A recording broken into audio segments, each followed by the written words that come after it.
guests, esteemed participants, very honorable guest speaker for today, Dr. Aduloju, my friend, my brother.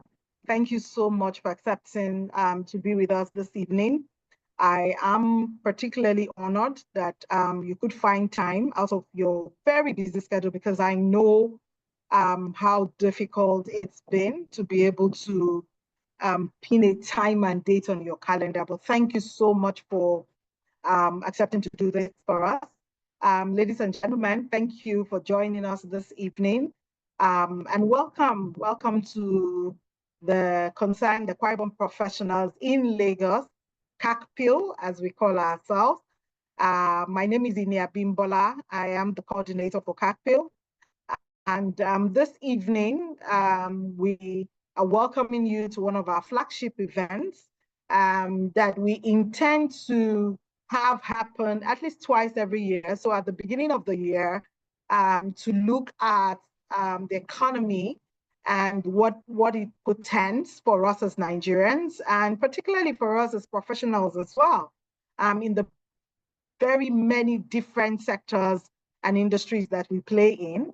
And in that same light, also when we look at what the economic outlook looks for Nigeria, by extension, also look at what that means for our state, Akwa Ibom State, and of course, the various businesses that are happening in the state as well.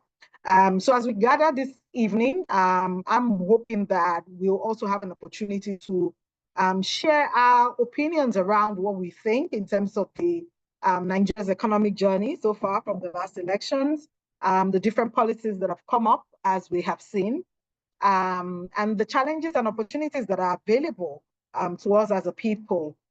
In this session, we're hoping that we'll be able to look at the key economic trends, as our guest speaker will share with us, the different policies and what they mean for us, and for business in particular, and the different factors that will be shaping policy and the future for Nigeria. Our aim as CAKPIL is really to just foster insightful conversations, and we call this in-house as CAKPIL Policy Convos, because we as professionals are focused on policies, focused on strategy, focused on being able to provide direction for the public policy, bearing in mind that a lot of us have mixed experience from the public sector and the private sector as well.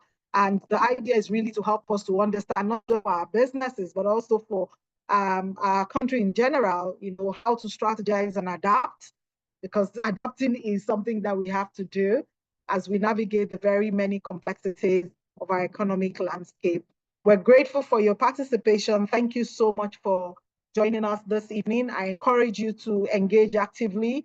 Please, we have a question and answer box, or just put your questions there. We'll surely be able to take as much as we can. We won't take much of your time. We intend to stick to time this evening, and we hope to also invite you to the very many events that we'll be putting up this year, 2025, and we hope that you will engage with us and you will also join us at this event. So thank you very much for joining us, and have a good evening. And once again, Dr. Tayo, thank you for joining us. To my colleague, Mr. Augustine Edet, the chairman of the policy group for CAKPIL, and then of course, one of our ESCO members, and also the secretary, the PR secretary for CAKPIL. I want to say thank you very much, Idonese, for managing everything today, and we hope to have a very good evening. So thank you so much. Austin, I hand over to you. All right, thank you very much, Madam Coordinator. I would first of all like to acknowledge Dr. Aduloju. We had exchanged some pleasantries earlier on whilst we're waiting for others to join. I welcome him warmly to what would be our very first interaction for this year. I think at first instance, I also would like to wish everybody a happy new year and a very prosperous and happy 2025. 2024 was very challenging for most people, and I figure that it is quite auspicious for us as a group to start the year by holding a session like this so that we can take a peek into what 2025 holds for us we're all hoping that it'll be a much better year. And I'm sure that when Doctor shows us his presentation, we'll be able to reach that conclusion, hopefully. Now, we're going to spend about an hour and a half in the course of this session, and I'd like to just tell us a little bit about how we're going to run. We are going to hand over the meeting shortly to Dr. Aduloju to make his paper presentation for about 35 minutes or thereabouts. After that, we'll immediately dive into an interactive session where we expect that all our participants will ask all the questions that they have in mind. To that end, I'd like to suggest that so that we can manage time very effectively, we have set up this meeting in webinar mode. So the Q&A handle is active and the chat handle is active. So please drop your questions there whilst he's making his paper presentation. And in the course of the Q&A, we would like to say a few words, maybe a short comment. You can put up your hands and we'll be able to recognize you. Some grounds, please keep your audio mute throughout the session and accept your recognized. So without further ado, I'd like to hand over the floor to Dr. Aduloju to present his paper. Doctor, over to you, please. Thank you. Thank you so much. Happy New Year again to everyone. It's a pleasure to be here. When my sister Ini asked me to do it, I said yes. But we had to kind of fight for the time to do it. But I'm glad we're here. And without much ado, what I will try to do is to work you through what I think is my key message on 2025. And then based on the Q&A, we jump into a more nuanced conversation about Nigerian outlook. I think it's important to just stress that the Nigerian outlook is accentuated, as always, by the global outlook. This is the year of Trump. It will be characterized by a significant amount of geo-economic and geopolitical rephasing and reshifting of the global commons, especially on principles and values, and we're seeing that already. We think that geopolitics will play a big role as regions of the world reshape how they want to be regionally competitive in terms of economic advantage. So we anticipate Europe to assume its strategic autonomy from the United States. We are likely going to see a stronger ASEAN bloc emerge to buffer itself against shocks from a US-China trade war. We're likely going to see the Middle East ramp up its capacity for bilateral trade competitiveness. And we're going to see Latin America going to bilaterals significantly with India, China, and with the United States itself. I was on a call earlier last week with African think tank leaders, and there's almost a consensus that Africa should go into strategic silence on Trumpism and focus itself internally on the continent on how it can become resilient and build its institutions and capacity to focus on Africa. And of course, pivot to futures or next in line global leaders. So that's kind of where the world is going. If you want to talk about that in the Q&A, I'm happy to, but I wanted to use my 25 minutes on Nigeria. But I think that there's a big part of what's going to happen to Nigeria shaped from outside, and I'll speak about those in a minute. But where I would like to start the outlook for is to go back to 2023. I think one of the things that is clear from the data now is that in 2023, we faced the stark choice, a once-in-a-generation fiscal state failure with consequences or the need for some radical structural changes. The question was not whether we were going to make a choice and whether any of the choices was going to be easy. The question was what choice we would make. There was a month in 2022 where debt servicing to revenue was 123%. And some of us, already could see that a fiscally unsustainable future awaited us. And so that's something to just keep at the back of your mind. I'll come back to it in a minute. A second thing to think about is that Nigeria has been on a journey of economic transformation since 1999. Once we came out of military rule and unleashed the forces of growth and transformation, we've been on this journey. And we have staggered between, stabilizing the economy, consolidating, accelerating, and sometimes going back into decline, stabilizing, consolidating, accelerating. And so with the instability, the radical instability that was characterized by a cost of living crisis and a cost of doing business crisis last year, because of the macro pass-through risk caused by FX pass-through on most businesses that affected the cost of doing business, and inflationary pressure pass-through on households that basically escalated the cost of living, the food basket, energy costs, etc., created a crisis that has not been seen in a long time, with historically high inflation rates. And these forces created what we'll call the forces of destabilization. However, when you look historically at where we were coming from in 2022. So this map is a macroeconomic heat map.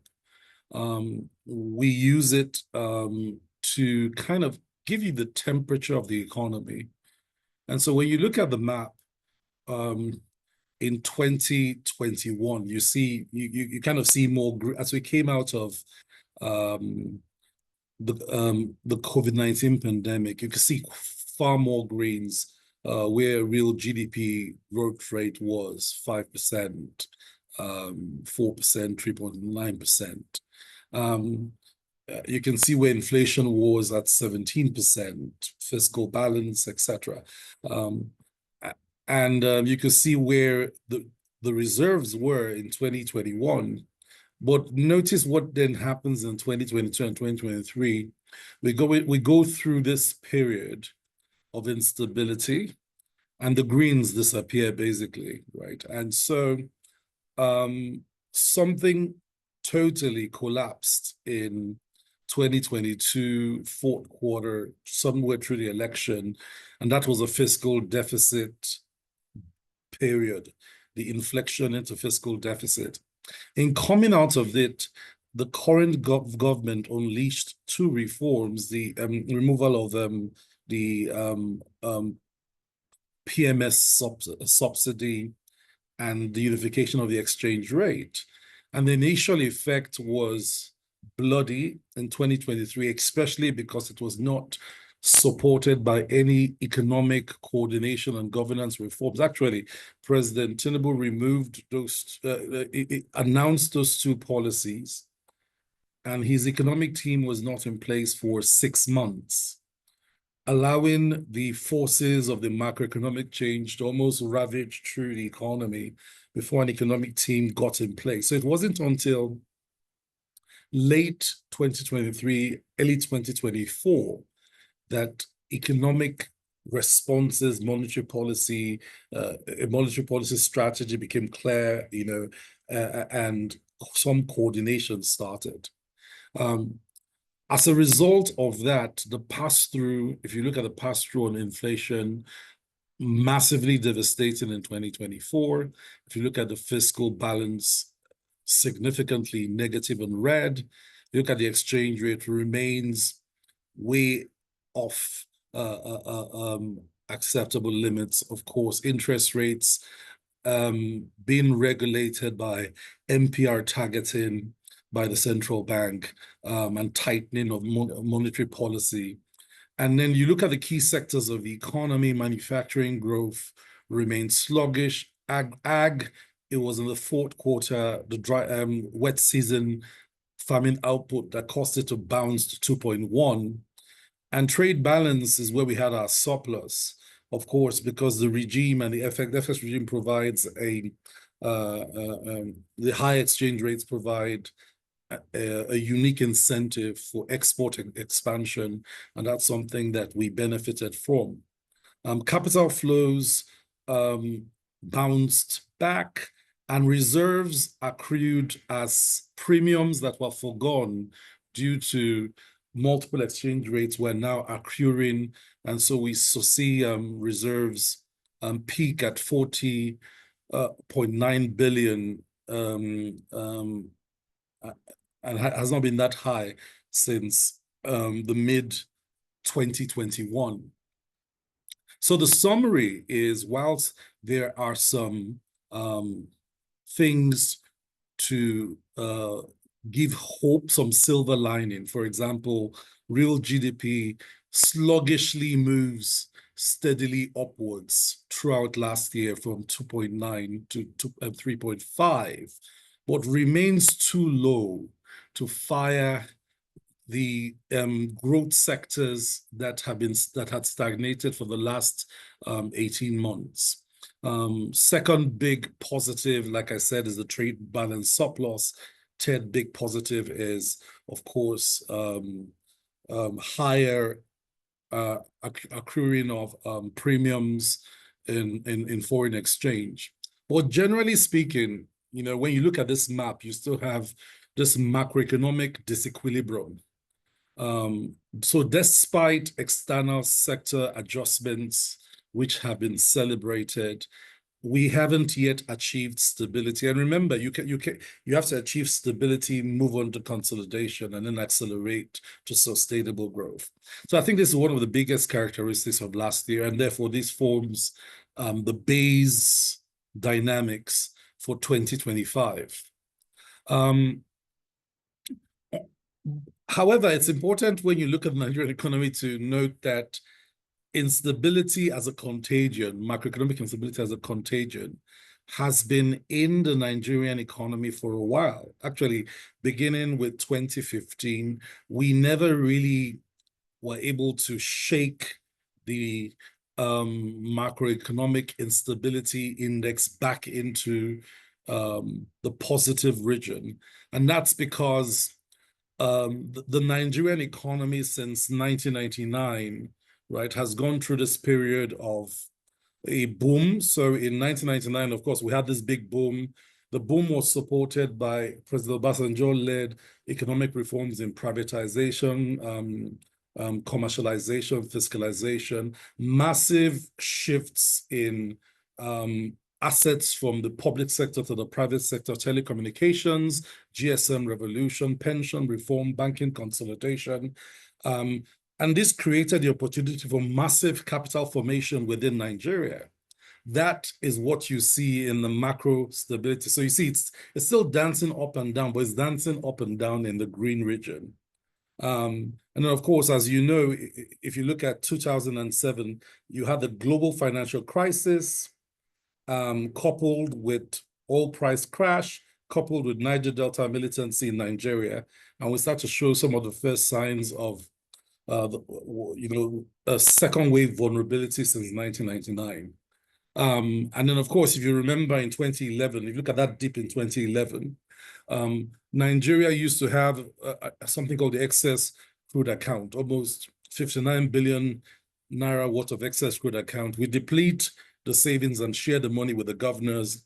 And so we move for the first time since 1999 from first line charge on revenue to pay subsidy, to paying subsidy from first line charge on revenue, from paying subsidy from savings to paying subsidy on first line charge. And that created the contagion in macroeconomic instability, waiting for a crisis. Because with no fiscal buffers from 2011, all Nigeria needed was another perfect storm. And of course, as you know, that perfect storm came in 2015. So between two recessions, one in 2016, one in 2020, and one pandemic, and basically borrowing our way through two recessions, one pandemic, and then when we couldn't be competitively borrow externally, we started printing money through ways and means. We took the economy into this macroeconomic instability that by 2023 basically was sitting at minus 2.2. And, easily was projected to reach minus 4.2 or 4.5 by 2024, right? But that didn't quite happen because some of the choices we made have actually reduced the instability index from going as far as minus 4. So nothing to really celebrate here. We can't throw a party yet, but I think the point is that Nigeria has mismanaged its booms over the last 25 years and has mismanaged its savings. And the result is weaker fiscal buffers, tougher choices ahead, and you almost need, the highest level of capability in economic governance to steer the ship of state and to drive the economy forward. So we need to think about how we move forward together.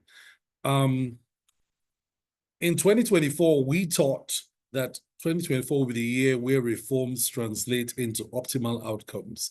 That is, we will follow what we call the reform part A. However, that didn't quite happen.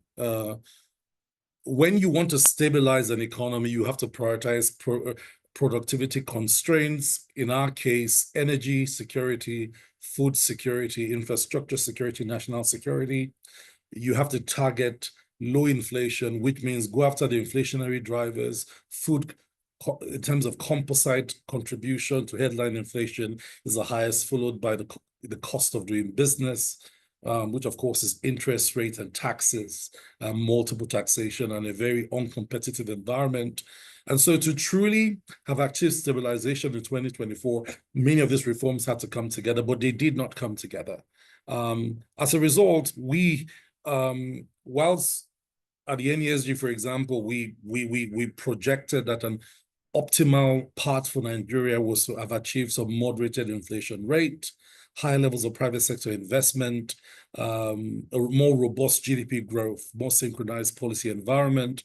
We did see more capital importation than we've saw in the last 10 years. However, GDP remains sluggish, inflation decelerated but remains very high, and policy and reform synchronization also remain very noisy. Policy was very, very noisy in 2024, and that's something that needs to change going forward. There was also the risk of reversing the reforms and then going back to, deal with monumental fiscal deficits. And that, again, is not a path that will lead us anywhere, unfortunately, especially because of the size of the debt and the size of the commitments and liabilities that already exist.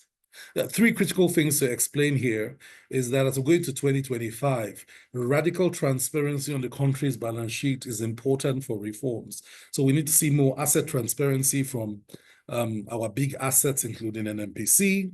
We need to see stronger transparency on the liability side in terms of both FX forward outstandings, oil swap and oil forward contracts, etc., so that you truly can size the amount of the external reserves that are encumbered, and that way better governance and confidence on the economy can come. Overall, there were lost opportunities in 2024 that point to the kind of work we must do in 2025. Okay, so the optimal pathway still is driven by an opportunity to find a trade-off. So, and this is, someone asked me, what's the big message for 2025? Trade-offs. We must find the trade-off between the reforms on price stability and the reforms that unlock growth. And this is the big, driver of the scenario for transforming where we go. Now that, FX has discovered its price under the real, under the new regime, it's now time to expand liquidity that guarantees that you can now truly supply FX at a level that guarantees success. And then at the same time, you can drive growth, especially because 68% of the sectors that employ Nigerians, that put Nigerians to work, that drives Nigeria's productivity have remained stagnant for the last few months. So we need to move beyond this binary choice between we want to stabilize the economy and want to grow. And actually, we need to do both simultaneously. So a balanced part, policy mixture for macroeconomic instability where we manage expectations and trade-offs, especially expectations between sectors that need to grow. So a balance between, for example, CBN orthodoxy and the intervention CBN will not do, and the strengthening of institutions that can now do those types of intervention, especially in electricity, food, infrastructure, targets the moderating factor of inflation, ensuring that we truly can bring down inflation as quickly as possible, because that's the one factor that, if it continues to accelerate in 2025, will create an unsustainable environment for everyone. And real synchronization in monetary and fiscal policy. We saw very loose synchronization between monetary and fiscal policy, and it's now time for not a handshake. We now need a hug. Where there is an intimate sequencing of the bundles of reforms in such a way that it provides forward guidance. And this is important, especially because of the externalities that we have raised at the beginning. As you deal with the lowering of interest rates around the world, as economies begin to prepare to respond to the America First agenda, it means that real negative interest rates will persist at home, making it harder for local and international investors to invest in Nigeria.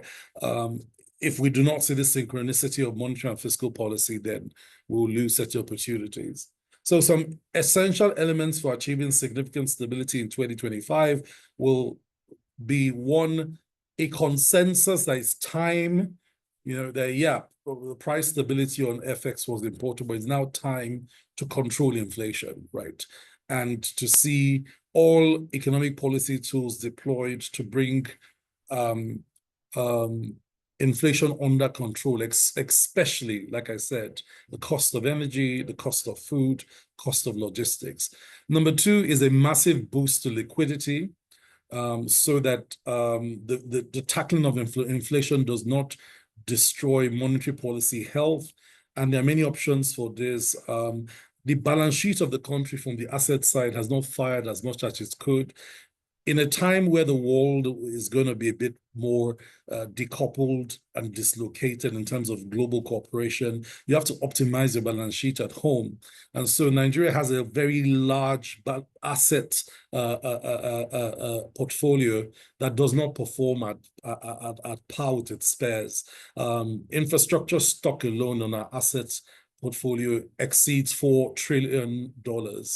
Imagine that you just make 10% of that sweat in terms of, commercialization, concessioning, sales, and other forms of FDI generation and investment promotion, what that will do. Just imagine an inflow of 20 or $30 billion, what that will do to the exchange rate. We could find that exchange rate going sub 1,300, in fact. And then number three is optimize fiscal performance and deepen sectoral reform. So the tax reforms bills for the National Assembly, we're hoping that those can go and be passed in the first quarter of this year, and they go into force. At the minimum, the removal of multiple taxation will see inflation come down, but we'll also see the environment become more easy to do business and become more efficient. But also that needs to be supported also as we see revenues grow. We need to also see fiscal expenditure, transparency, and accountability grow. And of course, there are deeper reforms in thinking through the fiscals. Oil and gas fiscals remain very opaque. Electricity fiscals, especially the subsidy in electricity, is also opaque. These are some things we should solve. Our Band A crisis of last year was a result of a suboptimal solution to liquidity problems in the electricity sector, and therefore a suboptimal option for a strategy. And so some deeper work in fiscal performance, etc., especially in sectors that need to fire differently, is important. I think fundamentally, that this is purely a Tayo's point of view.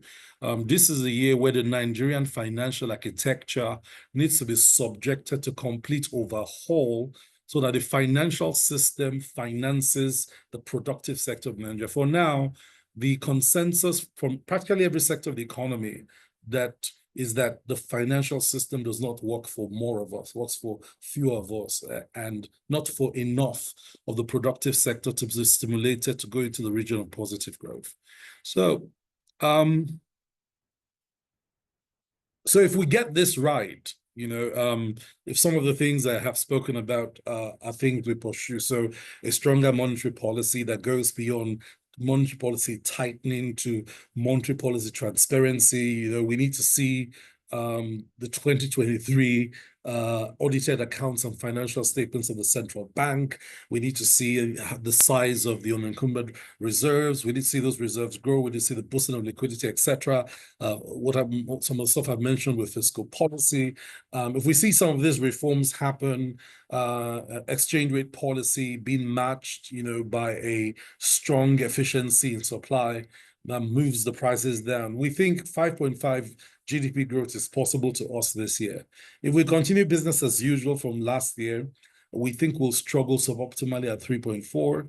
And of course, if any of the externalities that are already in play impact our key commodities, oil being our top revenue earner, we may find ourselves sub at 2.7 or sub 2.7 in terms of GDP.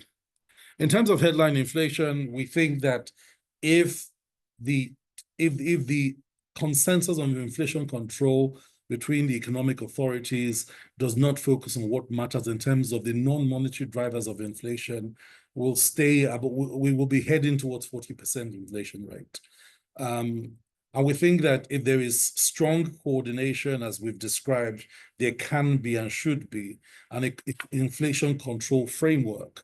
We should end the year around 24. I know that some of my colleagues in the central bank and the tax committee think that we can go as low as 14 or 15% just from the tax reforms in 6 months. I think that even if the bills were signed in Q1 and were activated in Q2 by first half of the year, 6 months is still shorter time for the transmission. I think the transmission of the bills and its full effect in terms of tax system efficiency will see more of that in 2026. In terms of exchange rate, we think that if there was better coordination on FX liquidity, we should stabilize in 2025 at 1,300.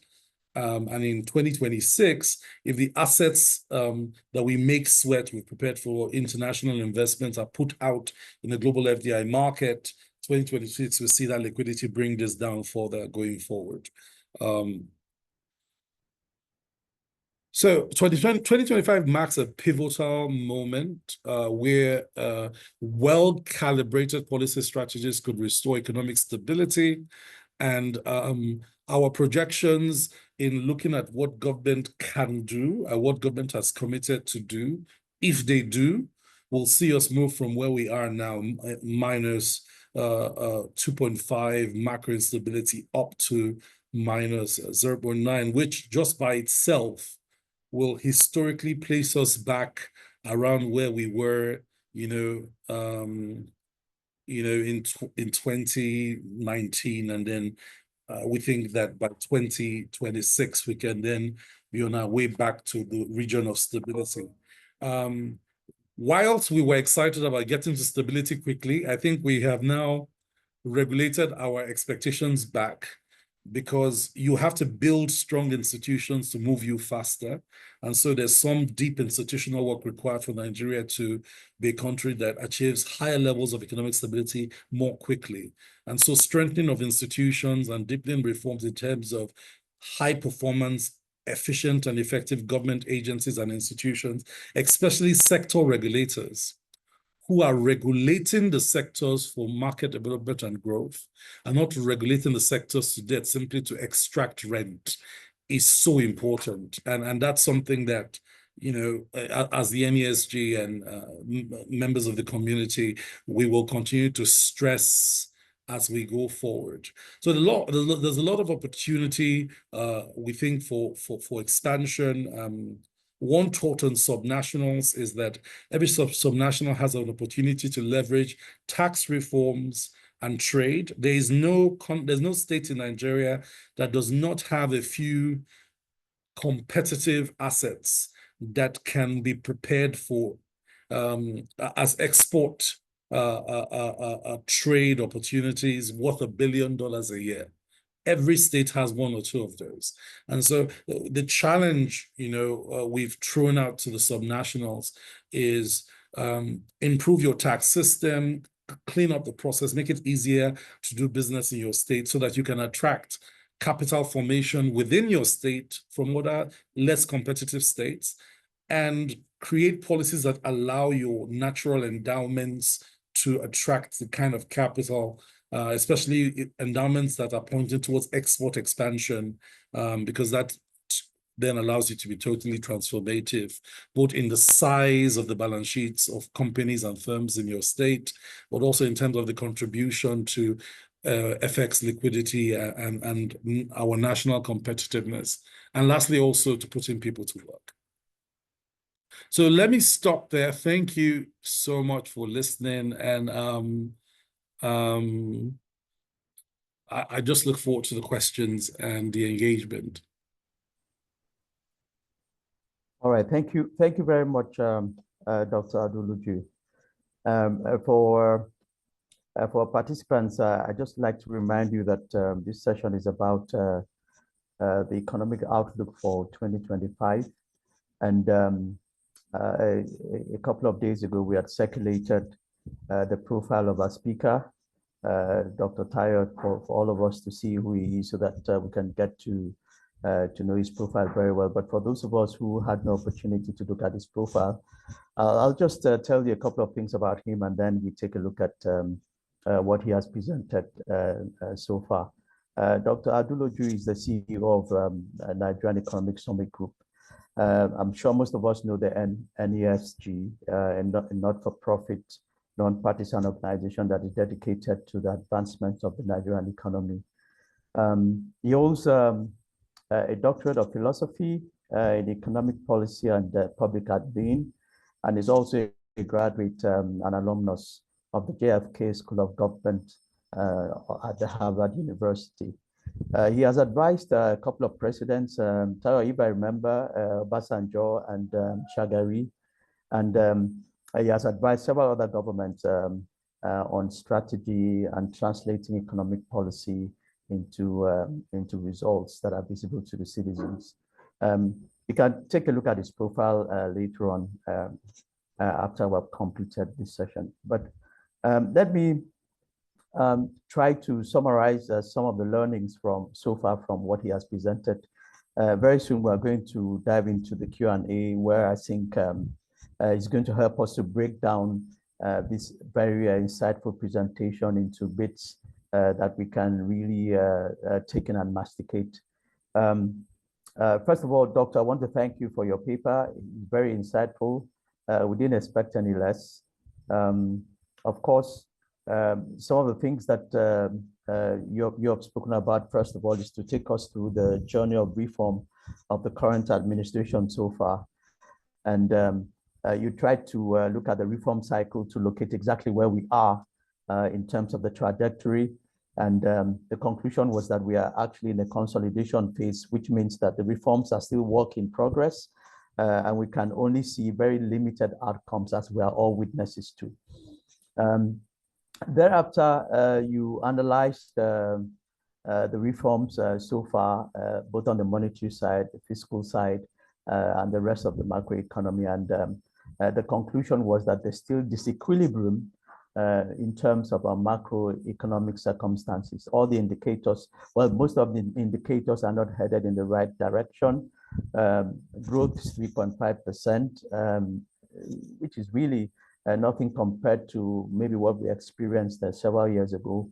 At that level of growth, a lot of people remain in poverty, and we need probably double that growth to be able to see some real impact on reduction in poverty and some more inclusiveness in growth. Of course, the elephant in the room is the high level of inflation, and I'm sure a lot of our participants would be asking questions in that direction. Is 2025 going to be a bit better in terms of inflation? We hear a lot of numbers, 15%. You are saying maybe 24, which I think is more realistic, but we're going to talk about that a bit more. And of course, there's the issue of the growing fiscal deficits, growing public debt, and high exchange rates. You also concluded that 2025, and I agree with this analysis, is an inflection point for us in Nigeria as far as reform and repositioning of the economy is concerned. And you also tried to map the possible pathway to stabilizing the economy. And I think one of the most interesting things you talked about was how the government and policymakers are going to strike a balance between controlling inflation or achieving price stability and stimulating growth. A lot of countries are emerging from where we are. Some of them prioritized growth over price stability. Some countries like Ghana and a few others, and they were able to get some traction a lot faster in the reform path. But we'll talk about that in the course of the Q&A. And to achieve stability, some of the recommendations that you have made go to the issue of controlling inflation, boosting FX liquidity, and stabilizing the rates. You are projected to end somewhere around 1,300 to $1 in terms of the reforms that are still being debated at the subnational level as far as the tax reforms is concerned. Now, in concluding, you're predicting a best case scenario in terms of growth at 5.5%. You're going to talk and break this down a bit more. What does it really mean for us? Lately, there have been a big debate about GDP as a proper measure of prosperity of countries. Especially for us here in Nigeria, these numbers really don't, mean much. Of course, for technical people, growth is important because if there's growth, and then there are jobs and so on and so forth. And then, of course, you ended by also saying that in the worst case scenario, we could grow at 3.4% if the reform path is suboptimal. In terms of inflation, you're predicting 24%, which is about a 10 percentage points reduction from the current 34 that we are at, and then exchange rate at 1,300. So once again, I'd like to thank you for this very insightful paper. But we now want to delve into the paper, ask questions, and give you an opportunity to break it down a lot more. For instance, and I'd like to kick off the Q&A session immediately. I'd like to ask Dr. Aduloju, do you think 2025 would be a much better year, economically speaking, for Nigerians? Last year, of course, as I said in my opening remarks, was challenging for everybody. We experienced the worst cost of living crisis. Of course, this wasn't Nigeria wasn't an isolated case. For more than 4 decades, most countries in the world did not experience what we experienced in 2024. So I'm sure a lot of our participants would want to know What is going to happen to inflation? There are a lot of numbers, 15%, 24%. What is really going to change? Are food prices going to drop? Would the terrorists allow people to go back to their farms? Are energy prices going to drop with the threat of NERC that they might increase tariffs?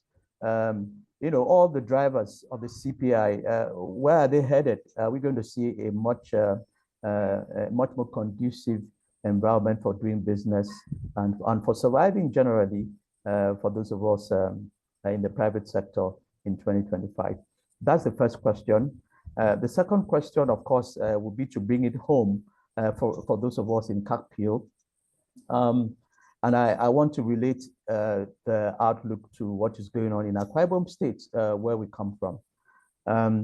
Of course, you know that our state relies significantly on oil revenues.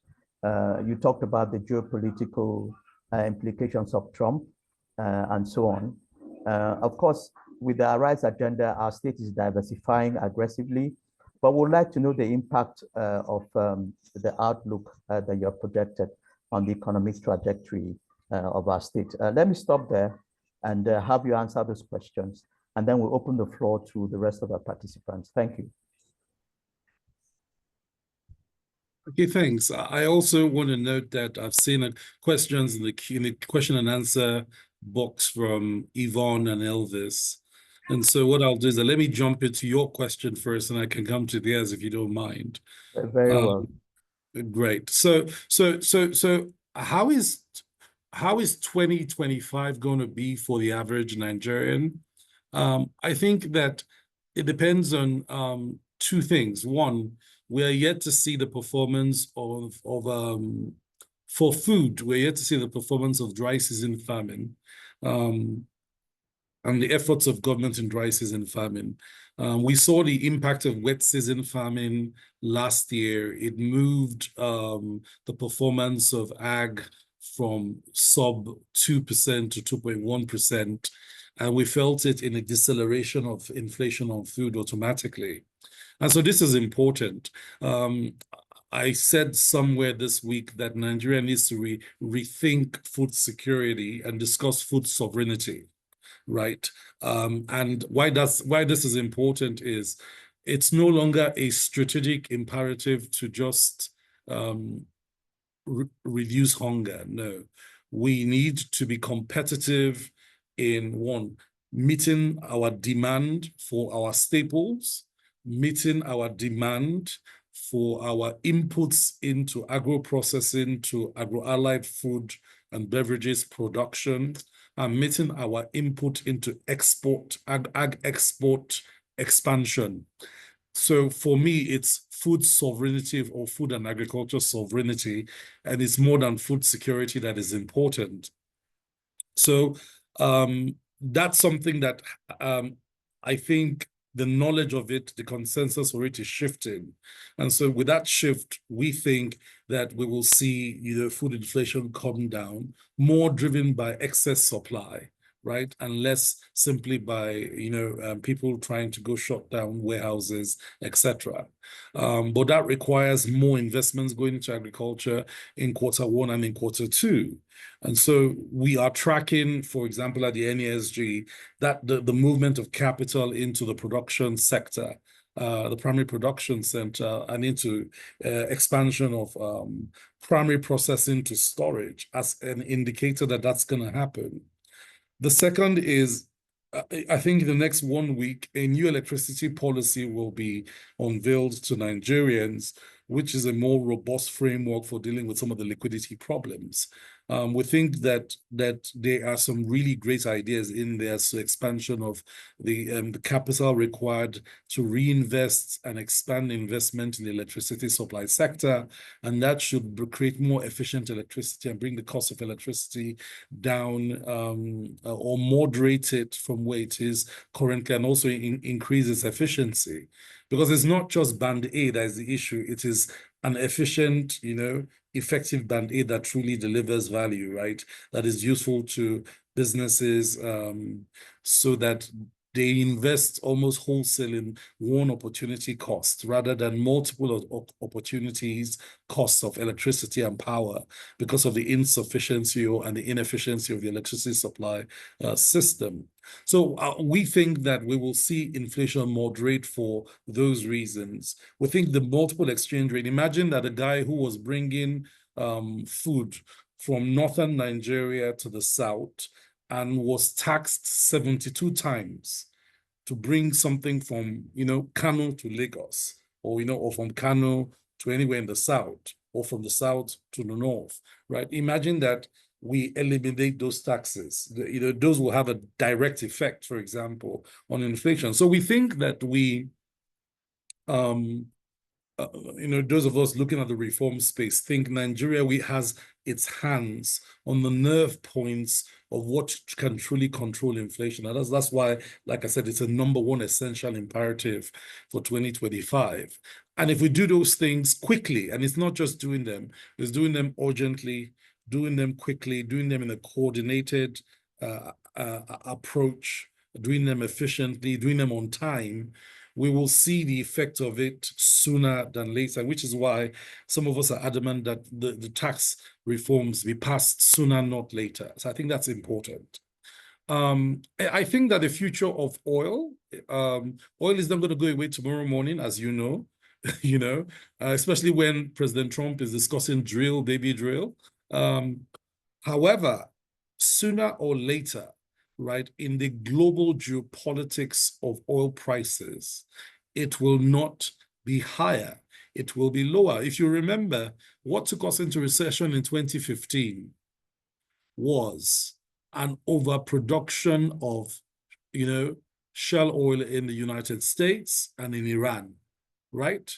It drove the prices way below $20 a barrel, and we were producing oil at a loss, exporting it at a loss, and then we were still subsidizing PMS for 4.5 years. Okay, that's part of how we dug the hole we got into. So what I will say is it's important for oil-producing states like Akwa Ibom to transform and expand in terms of diversification. So when we discuss GDP growth, we discuss the depth and the quality of GDP. Nigeria in between 1999 and 2008 grew expansively, double-digit growth rates some years, right? But a lot of that growth was jobless growth, okay? So you have to, your GDP has, when we look at GDP, it's not just the number, we look at the quality of the GDP, the depth of the GDP. And the depth of the GDP is shown in the diversification of your GDP. In other words, does your GDP have a lot of manufacturing or services value added? Does your GDP have an export concentration to it? Does your GDP have, export sector diversification to it?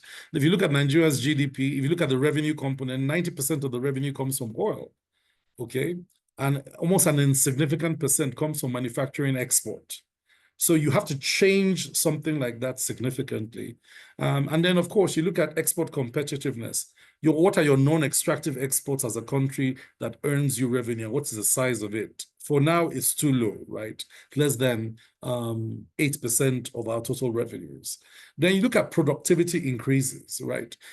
Is the GDP increasing the productivity of the people? So if you look at agriculture productivity, as long as agriculture GDP growth rate is lower than your population rate, you will not be able to feed yourself, okay? And we see agriculture productivity, manufacturing and construction productivity, services productivity, all lagging behind population growth rate, which is why we are unable to put Nigerians to work. So the size of GDP matters because expansive GDP creates opportunities to put people to work. That's really why the size is important. But it does not automatically put people to work if the country or the state does not have a job agenda, okay? And so GDP must have a human face, right? What's the average income of the average worker, productive worker? What's the average income of the average household? What's the income inequality between rural and urban workers? How much formal work is available? How much informal work is available? How many females can be put to work in Akwa Ibom and in Nigeria? You know, these are questions you ask about GDP. So GDP is not, whilst it's an isolated number we look at as overall aggregate health of the economy, is grossly insufficient to describe an economy, and it actually is incompetent for any economist to describe GDP when the other factors of inclusion, of development, of jobs, of poverty is going in that direction. So you can have a poverty-ridden GDP growth, you can have a jobless GDP growth, and you can have a developmental less GDP growth. And all that is just bad, you know? And so economists globally do not just speak of GDP as standalone. We ask, what is the breadth and what is the depth of your GDP, okay? So I hope that answers those questions. I think one of the things Akwa Ibom must continue to do is to ask itself, what are the factor endowments in Akwa Ibom that allows us to be regionally competitive, right? What did God give us that we can export, we can trade as domestic trade with other parts of Nigeria? What did God give other people that we can take from other parts of Nigeria and bring to Akwa Ibom and to transform into finished products? And what did God give Akwa Ibom that we can export to the rest of the world? These are conversations we have to finish at home with a clear plan for, you know, both trade in goods and services, and with a plan to build the capacity. Now, sometimes God gives a state, right, the raw materials, and does not give the state the technology.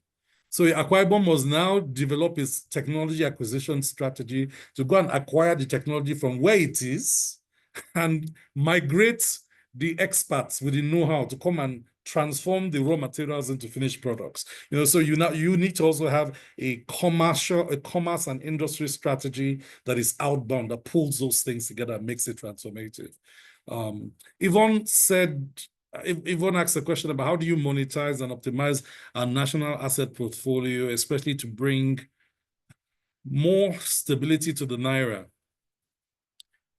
I think, Yvonne, this is very simple. If you don't earn dollars, you won't have dollars, right? What you want to do with your assets is to use your assets to generate FX liquidity.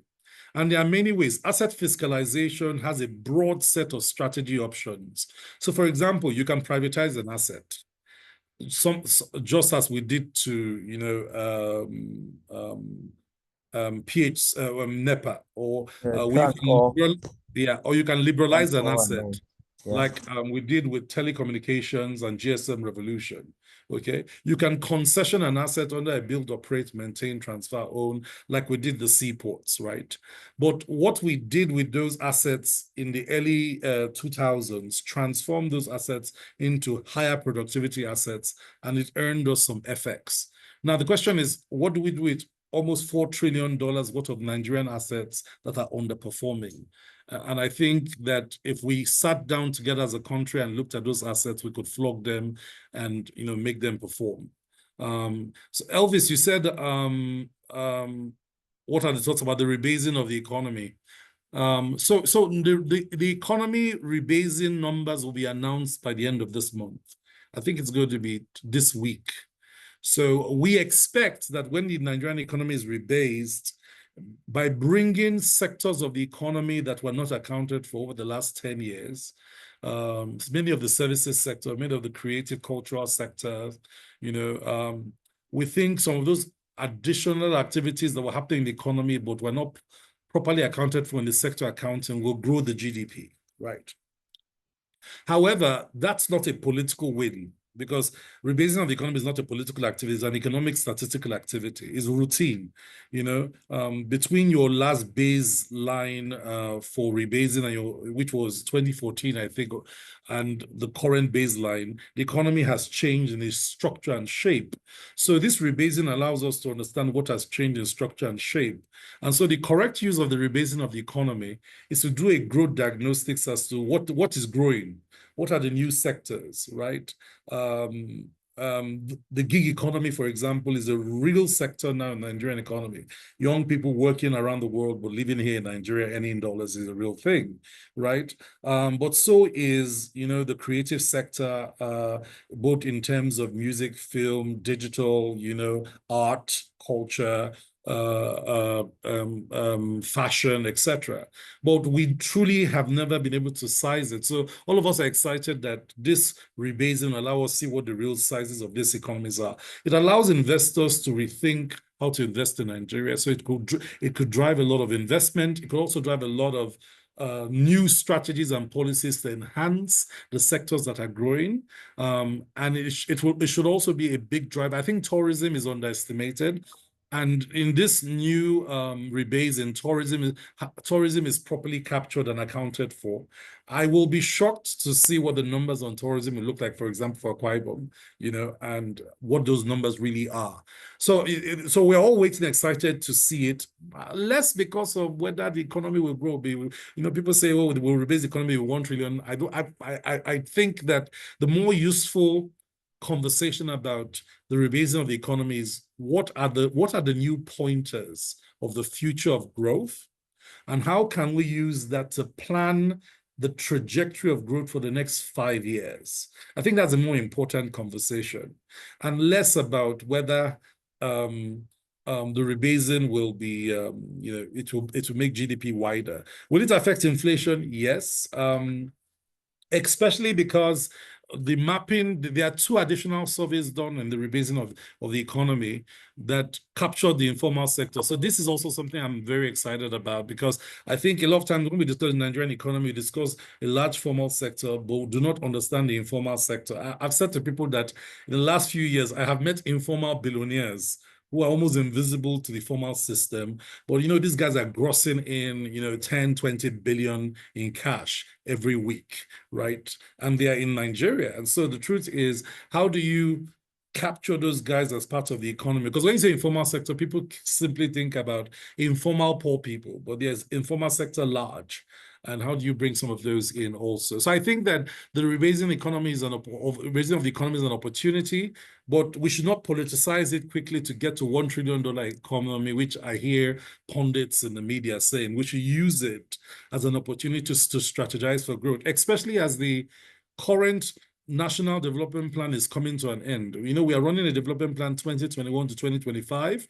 So by the middle of this year, a new economic strategy for Nigeria, 2026 to 2030, needs to be ready.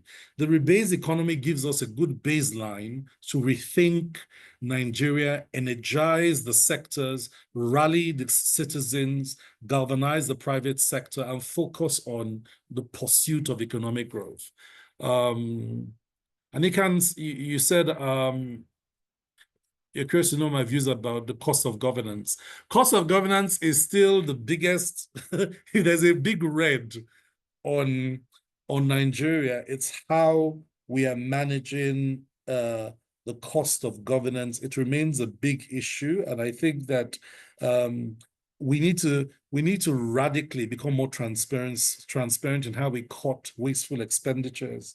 And reduce both the cost, number, and size of agencies we don't need. I think that's something that is an ongoing conversation. But it seems as if every panel, every task force that has been set up to streamline government runs into political bottlenecks. So I'm not sure how we'll solve that problem, but I think that there's some work to be done there. And I do agree, the cost of governance remains a big challenge.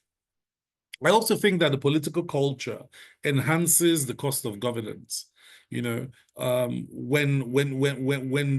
the demand side for political patronage, which comes from the electioneering process, plays out, it means that when you've won the election, you have many people to make happy, right? And it begins at first putting people in office with you. So a governor that could do with a cabinet of 3 must run a cabinet of 50. A governor that could do a cabinet of 10 special advisors must run with a cabinet of 100 special advisors, and the cost just balloon. So I think that that's a national conversation around our values that we need to have. And I'm willing to have that conversation another day, but that's like a full day of discussing the political ideology that shapes why we acquire political power. And when that power has been acquired, how that power is administered. It's not something that we've debated a lot as a country. You pointed to, can Nigeria absorb the shock from below 60? Well, if President Trump opens the valves in the US, President Trump is not even waiting to open the valves in the US. President Trump has basically threatened OPEC last week to crash the prices on crude oil, right? So this is a reality. This is something that we need to, we already at the NESG have done a scenario of sub 60 dollars per barrel. And that's why we honestly feel that this decisive pivot to non-oil export trade expansion cannot wait.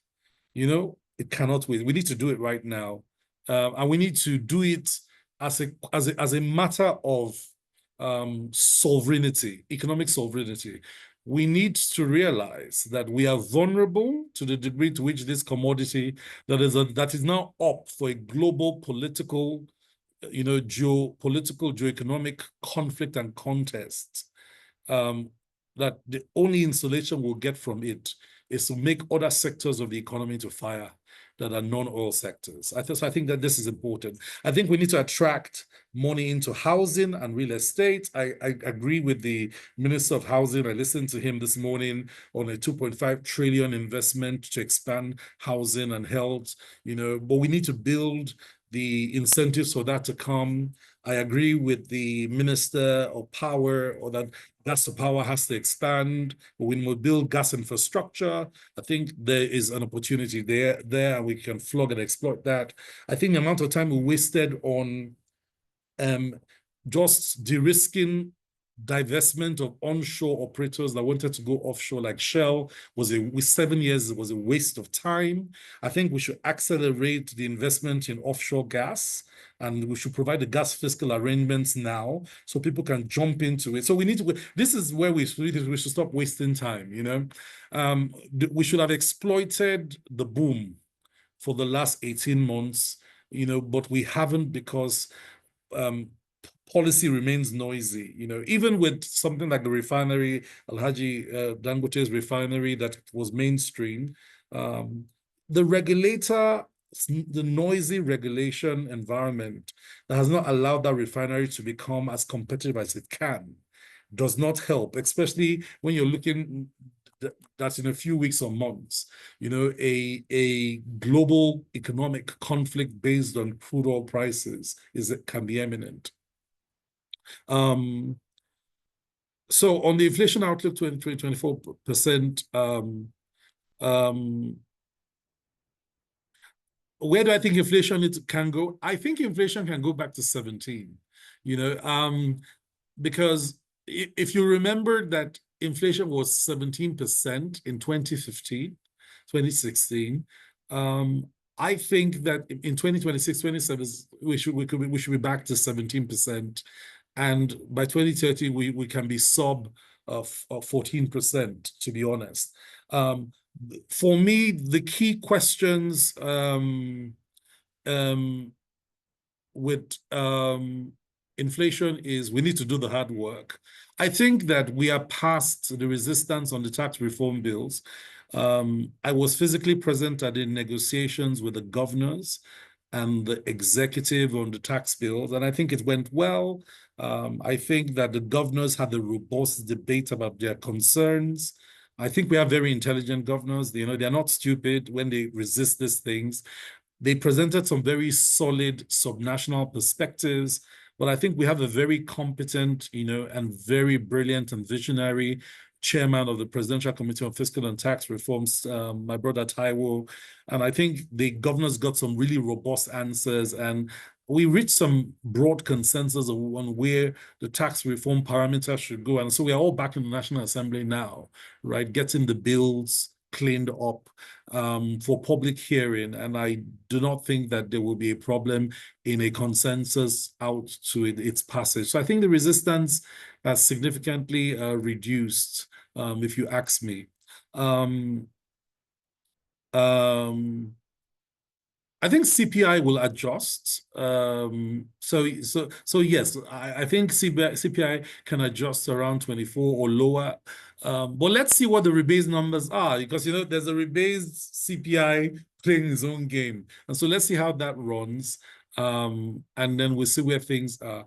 So Yvonne, about can we conduct a national inventory to identify all assets? So there's an institution that's existed for decades called the Ministry of Finance Incorporated, MOFI. It's MOFI's job to manage the National Assets Register. So I know that an asset inventory has been done. I know that, of course, it is the job of Bureau of Public Enterprises to create to do the upward valuation of national assets and enterprises from time to time. So I think that process is ongoing now, and so I think that's something that we should ask MOFI about. So I know MOFI said one time that at some point in the future, our national assets, you can just go online and see what the assets are, what their value is, and then what is happening to the asset. I don't think we're there yet, but I think that's something that can really work. Edie's question is, how will you address the teeming SME population who are expected to galvanize the economy, yet the cost of doing business is still a major challenge? Edie, I'm on your side on this matter. The whole of last year, we kept advocating for an economic stimulus of the MSME sector.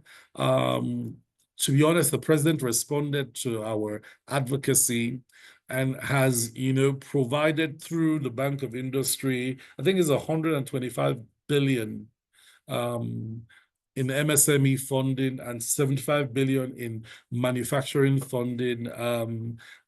I know that the process of now evaluating the MSMEs to engage, etc., is going on. You can check on BOI and what they're doing with that. That's something we're keeping our eyes on. So when macro pass-through risks devastate business, the strategy has to be to refinance the balance sheets, right? For inventory, for working capital, to be able to keep the lights on and pay salaries. But you can't use an expensive interest rate like the commercial bank to our offering. So you have to go to one of the development finance institutions. So one of our challenges to the central bank within its monetary policy role is to expand development finance access, so that in this difficult time where the commercial banks know a place that we can go, those of us that can't access commercial credit can access development finance credit for critical factor conditions required to make MSMEs productive again. So I hope that answers your question. But access to finance remains the biggest impediment. And, when MPR tightening continues at the rate it has, with higher interest rates, that becomes very, very difficult. I mean, if Alhaji Dangote is complaining about interest rates at his levels, you can understand how the MSME is feeling about thresholds of 30% interest rates. Akanimo says that, what are my views on price control measures as an interim measure to curb inflation? My view is that Nigeria has failed at price control mechanisms for 6 decades. And so if you don't have a competence in something, don't do it, okay? All our attempts at price control since 1960 to date has created arbitrage. The arbitrage has created rent-seeking. The rent-seeking has created massive political fraud and corruption. So unfortunately, this is not something we've done well, right? What we've done well is if we successfully force price competition, we can do consumer protection, to ensure that value is not been destroyed at the expense of the consumer. And so a very good example in recent time is the government pegged tariffs in the telecommunications sector for the last 3.5 years, actually 4 years. So whilst the cost of diesel was going up, cost of PMS was going up, cost of doing business was going up, the cost of digital was pegged. Now, in those 4 years, what has happened is that rather than have reinvestment in digital infrastructure, the telcos went into cost savings. The result is that redundancy, which used to be at 96%, telecommunication redundancy in terms of digital capacity, dropped below 13% redundancy. That's what you see in the quality of the digital networks, the quality of the phone calls you're having. So sometimes these price control measures have an impact on productivity, down the economic value chain. And so the big question you want to ask with price control is, how long will it be there for? What will be the indicator for its sunset? And how much of it do you need? So when you say it's interim, be careful. All interim price control measures in Nigeria became permanent, So if you can share with me a model where it worked in Nigeria, where interim was really interim, maybe I'll agree with you. But I think generally a better approach is what has happened now, where the regulator has asked the telcos, you can discover your price up to 50%, right, of the baseline price, and that helps differently. Felix,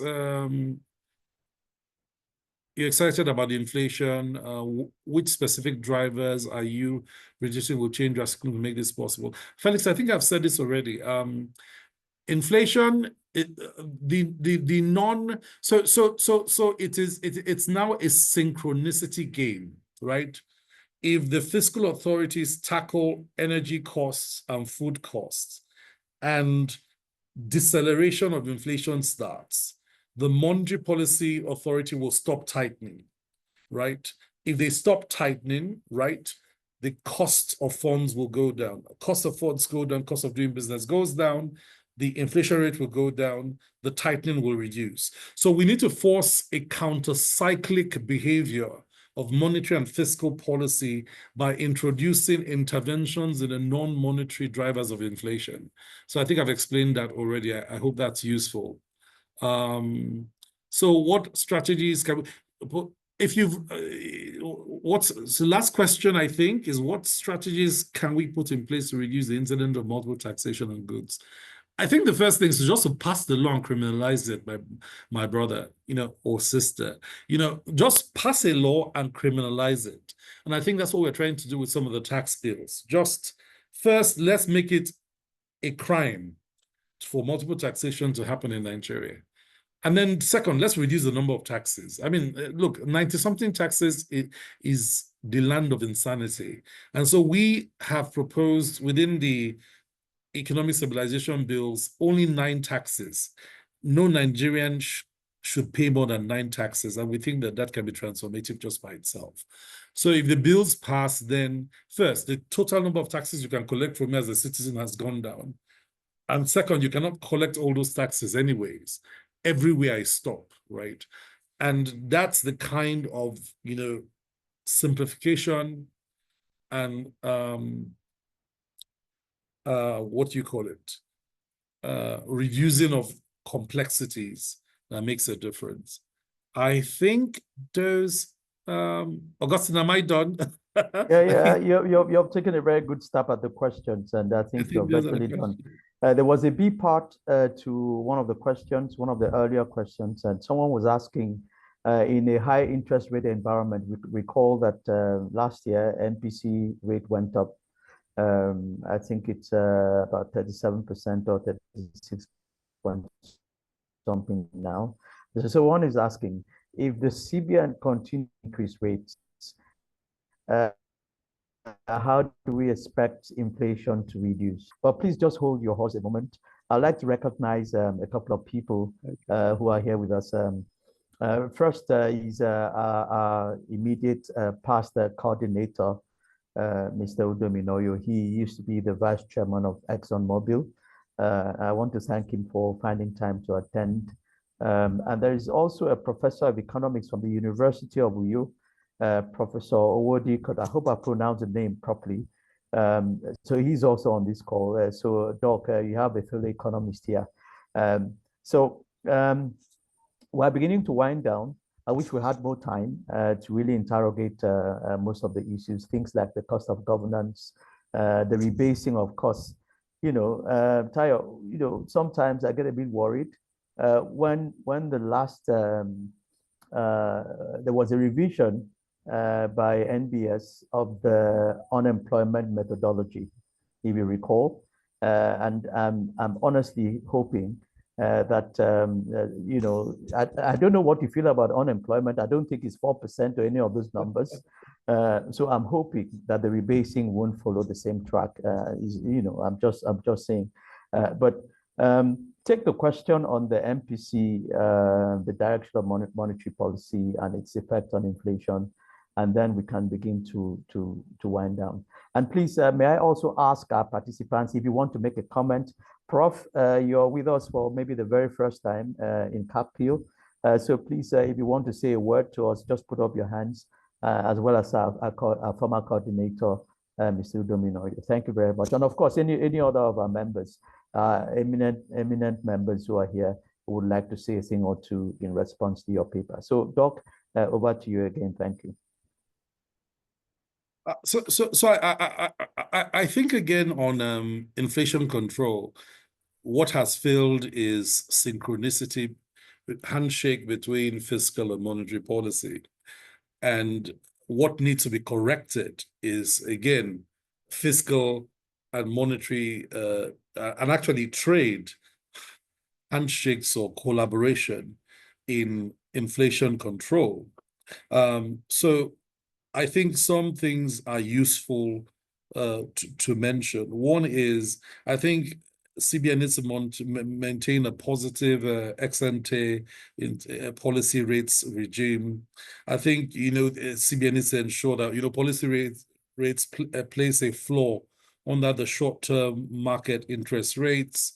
I think relying more on, policy rates and standard instruments, so MPR anchoring, via OMOs, rather than, prudential instruments like CRR, which we saw sometime last year, is very useful and important.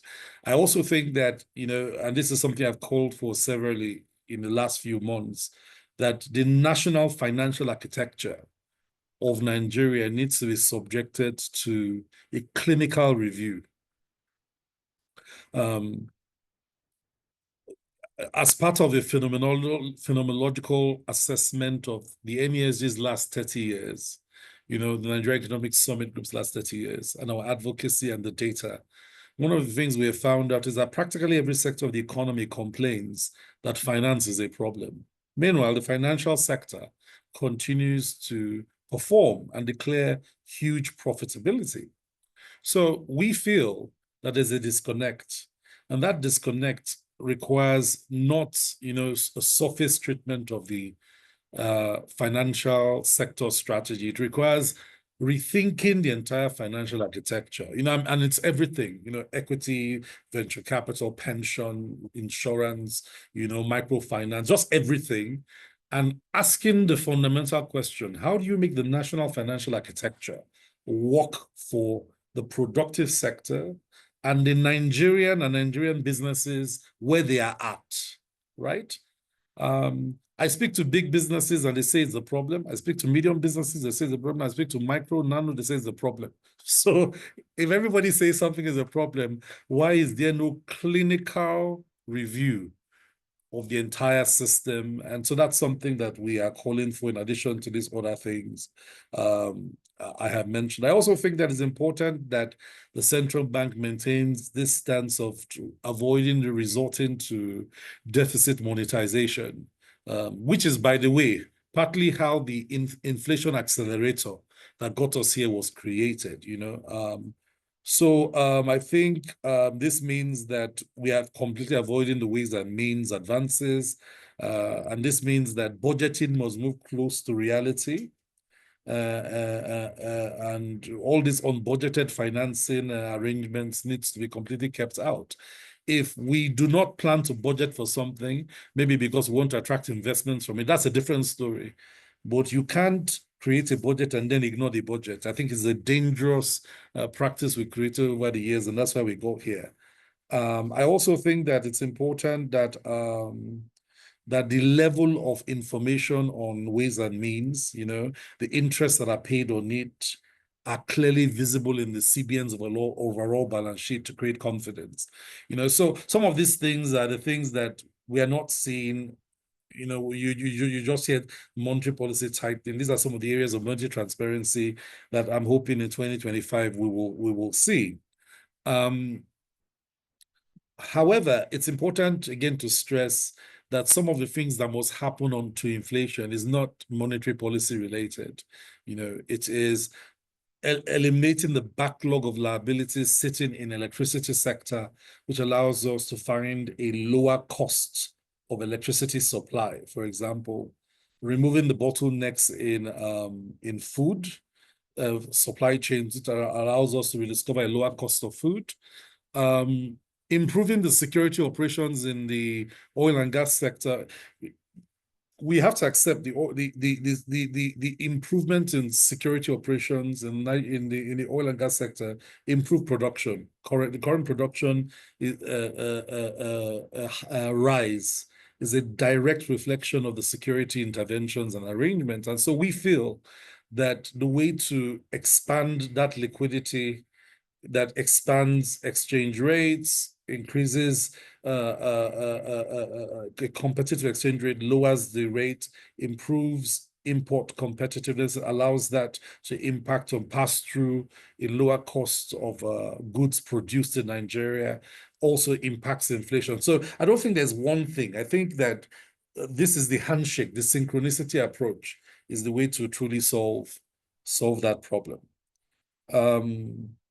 So I don't know, I did a good job at dealing with that.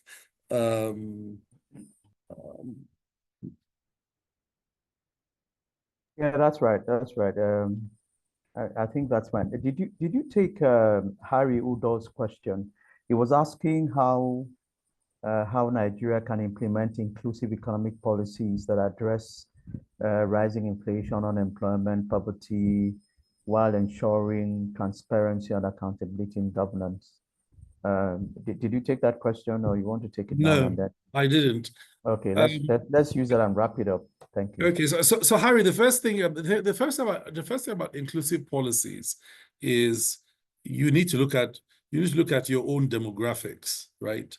So if you look at the demographic of Nigeria, 65% of us are under the age of 35. By 2050, 70% of us will be under the age of 35. So Nigeria will be younger for longer, right? So when you say inclusive policies, the context of inclusive policy must pay attention to who you've excluded, that's one. Two is, if you look at the size of the workforce by gender, right, you then see that also economic exclusion of the female gender has also been left behind, right? At scale, we are keeping more of our women folk out of the workforce. Now, this matters when you discuss inclusive economic policy, because the question then is, how do I put more young people and more women to work at scale, right? And that requires a job agenda for the size of our problem, right? If you're discussing millions of people, hundreds of millions of people in a few years, Nigeria needs to create almost 200 million jobs between now and 2050 to absorb the size of its workforce, right? There is no way that's going to happen overnight. So I'm of the strong view that Nigeria needs a jobs agenda, very similar to the Kiritsu job agenda for Japan, the Kabul job agenda or Marshall job plan for in South Korea, to first ensure that every Nigerian is put to work in a job that is above the minimum wage, right? But that requires a big partnership between the public and the private sector. And that's a conversation we have never had. And that's a conversation that I think we should have as we reflect on the end of the Development Plan 2021 to 2025 and a new Development Plan 2026 to 2030. How do you put Nigerians to work at scale, and what sectors do you put them in to drive growth? We have some theories of change. One, they are the sectors that have the greatest capacity to absorb Nigerians, labor-intensive, high job elasticity sectors, right? So digital, creative economy, real estate, construction, agriculture, manufacturing. There are a couple of those sectors. Now, these sectors currently, many of them are struggling with growth. So how do we simultaneously attract investment into these sectors whilst upskilling our people to be ready for the jobs that these sectors create? You know, a good example is the Dangote refinery. You know, it automatically created almost 40,000 jobs, right? But the truth of the matter is that many of the Nigerians that could have been put to work, almost work for maybe about 3,000 artisans. When we looked amongst our artisans in Nigeria, very few artisans had the skill, the know-how to automatically be ready to be part of a refinery. And even to train them, 70% of them were not, you know, trainable. Okay, so we have to. It's two things. Inclusive economic development means we're building a competitive human capital workforce at the base, right? And at the top, we are expanding investments in the labor-intensive sector, and at the middle, right, we are putting our people to work in high elasticity jobs that pays above, you know, the poverty line and above the minimum wage. Actually, that pays at the empowerment line, you know, which is about $3 a day for the real competitive jobs. And that's kind of how we need to move with that. So we've been advocating for the last 1 year that Nigeria needs a national jobs plan that is agreed with the governors of the 36 states, that identifies all the unemployed people in our society and where they are, that links vocational and trade schools to market, that brings the private sector in, because we in the private sector are the ones that employ people, and we know the people we need to employ, right? And so we can tell you the skills we need. And so that there's a connection between the universities, the trade schools, the vocational schools, the employers of labor, and the government, and that triple helix provides the basis for transforming our economic model into, in your words, one that is inclusive. So I think that that's how you get to inclusive jobs and inclusive opportunities. So thanks, Harry. That was a very thoughtful question. Thanks. And thank you guys. This have been very interesting questions, and I've enjoyed speaking to them. Yeah, thank you, Dr. Aduloju. First of all, let me, on behalf of all our colleagues, on behalf of the leadership of CAKPIL, appreciate you. One of our members, our coordinator, is going to do a proper vote of thanks, but thank you for a very insightful paper. Whilst the session was on, we did a survey, and we got feedback from our participants, 100% that your presentation was very insightful, and indeed the entire session.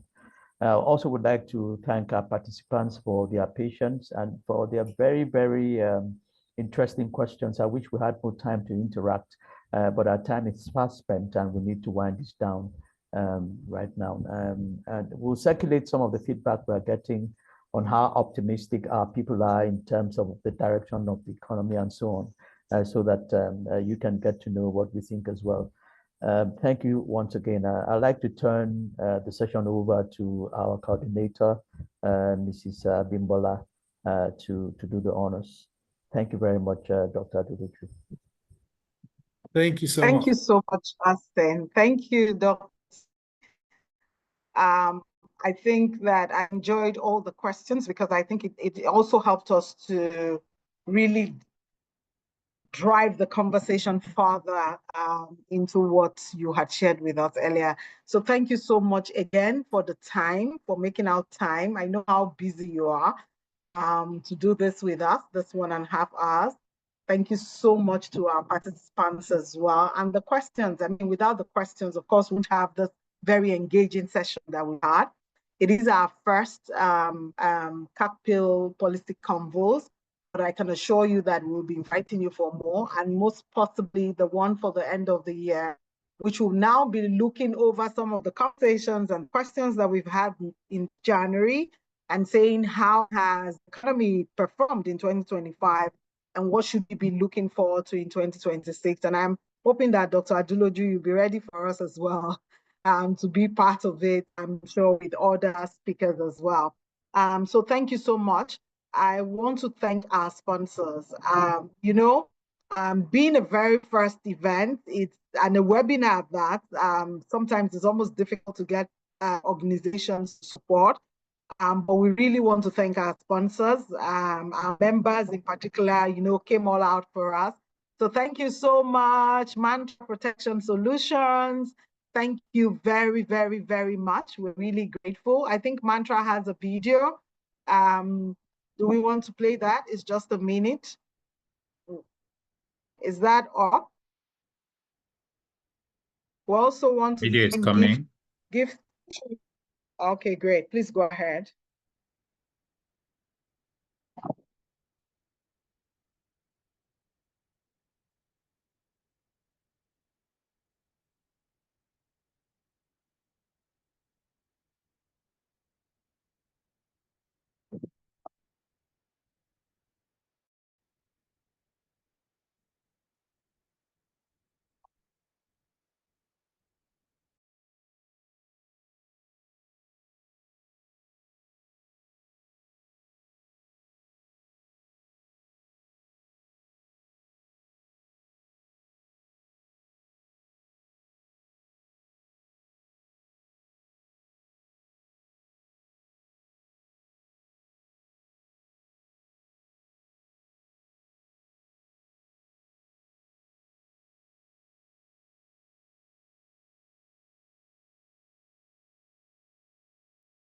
There's no audio.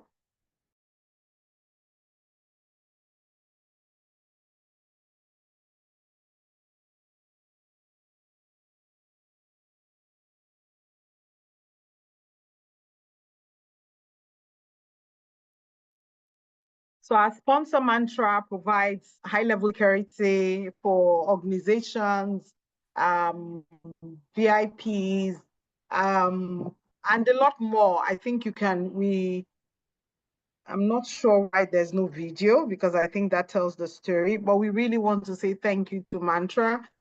They were the very first organization on board when we asked for sponsorship of this event. As much as it's a webinar, of course, it cost us some funds to be able to put this together. We also want to thank Gifttree, your gifting partner. Thank you so much, Gifttree, for supporting this webinar today. We also want to thank our third sponsor, CLP Legal. Thank you so much, CLP Legal. I think that once the video is off, we'll put up the other sponsors. Yes, CLP Legal, commercial partners, for all your commercial and litigation issues, please work with CLP. And Gifttree, your timeless gift partner. Thank you so much. Thank you so much to our sponsors. To all our members at CAKPIL, very esteemed members, very high-level professionals, thank you for joining us this evening and spending 1.5 hours with us this evening. We hope that this met your expectation. We thank you for your support.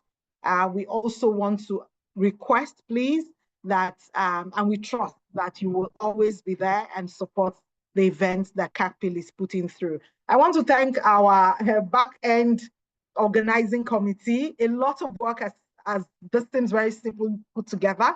A lot of work, went into it. Thank you so much to all our back-end professionals working on this. ID, I want to thank you so much. Thank you so much for being on top of every single thing, every single email that went out to all our participants, and all the commercials that we did. Thank you so much, Augustine Edet, for the fantastic work, putting up all that needed to be done and supporting, my very crazy ideas at the last minute.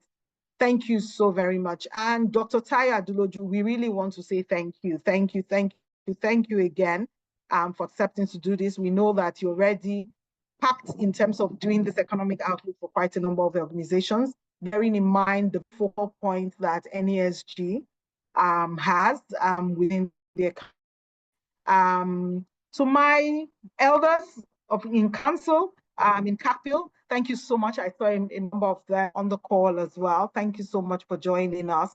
And I think that's it.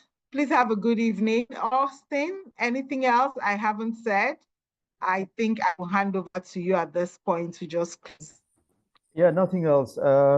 Nothing else. Just to say good evening to everybody and have a good night. Thank you. Thank you very much for a very enriching session. God bless everyone. Thank you. Amen. Thank you so much, everyone. Thank you. Have a good evening. Bye.